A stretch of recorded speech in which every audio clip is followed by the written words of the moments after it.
moment of silent meditation. I pledge allegiance to the flag of the United States of America and to the republic for which it stands, one nation, under God, indivisible, with liberty and justice for all.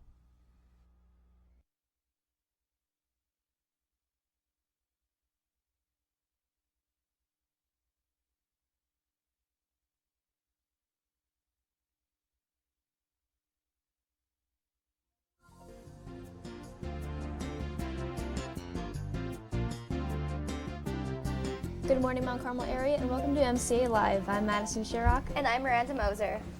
Here are today's announcements. Today is Tuesday, January 19th, day 2. FBLA is having a Bruisers fundraiser tonight. Forms can be picked up in Ms. DeCalis' room. The next session of the Tabletop Gaming Club will be held today after school in room 302.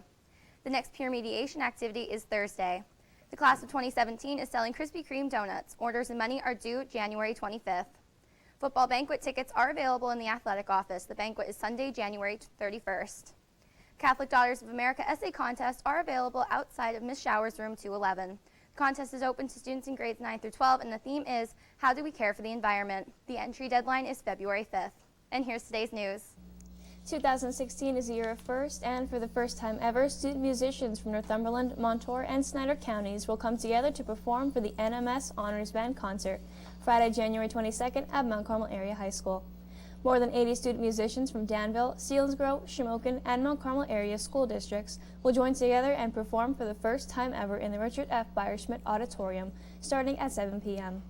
Cost of admission is $5 for adults and $3 for students. The director of bands at Lock Haven University, Seth Wallum, is the guest conductor for the concert. Each band is led by their respective band directors, Bernard Steller of Mount Carmel area, Kevin Steyer of Shamokin, Ed Smith of Selinsgrove, and Jeff Smith of Danville. The band will perform the following pieces: Handle in the Strand by Percy Aldridge Granger, Lightning Failed by John Mackey, Charm by Kevin Putz, The Gary Owen March by James M. Fulton, and Fifth Suite for Band by Alfred Reed.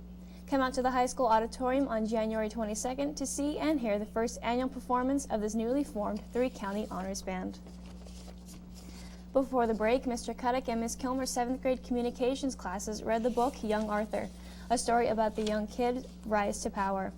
In the story, the young Squire Arthur unintentionally pulls the sword of the previous king from a stone and becomes heir to the throne. In light of the story's theme of a normal boy becoming a legend, their classes took part in a project. Students were required to design and decorate paper shield crests that symbolize their families or reflect how they see themselves and their personalities. The students used several types of markers, crayons, and colored pencils. These shields represent the special inner qualities that anyone can possess. Attention seniors, are you looking into becoming a nurse? This scholarship information may be for you. The Helen Kubacki Scholarship Fund was opened in 2003 by her husband Dan Kubacki. The scholarship is given to deserving MCA seniors who plan on attending a 2-year, 4-year, or hospital RN program. Recipients are chosen based on academic and extracurricular accomplishments and financial need. The recipient must be an above-average academic student with at least a B average and an active school and community member. Deadline to apply for the scholarship is April 1st, and applications can be picked up in the guidance office. Today's vocabulary word of the day is nightingale. Can you guess what this word means? Find out after the break.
Last night's score, varsity swim hosted Shamokin and lost, but congrats to Morgan Zarco, who qualified for districts at the meet.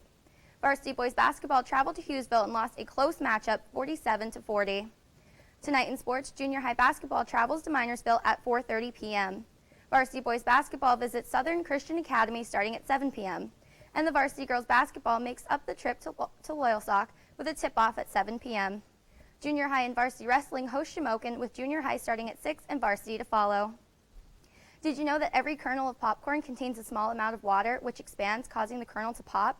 Today, January 19th, is National Popcorn Day, and there are many ways to prepare popcorn, including on the stovetop, in the microwave, and in a popcorn maker. There are also many creative ways to spice up your popcorn with cinnamon sugar, cheese, chocolate, or the traditional butter and salt. According to randomhistory.com, on average, Americans eat a total of 15 billion quarts of popcorn per year. Popcorn is one of the most healthy and popular snacks in the world. According to livestrong.com, plain air pop popcorn contains only 30 calories per cup. So today or tonight, grab a movie and enjoy some popcorn. Back to our word of the day brain teaser. Were you able to figure it out? Nightingale is a noun from Old English meaning a small brown European bird that sings a beautiful song, especially at night. An alteration from Old English nightingale, meaning to sing. This term may be quite familiar to our bookworms out there who read the 2015 best-selling The Nightingale by Christian Hanna. And for today's lunch, Croatian pork over halushki, broccoli and peaches, and for tomorrow's breakfast, sausage and cheese on English muffin, chilled juice or fruit, or low-fat milk. That's all the news we have for today. Thanks for tuning in. And on the plus side, it's Tuesday. Have a great day, MCA.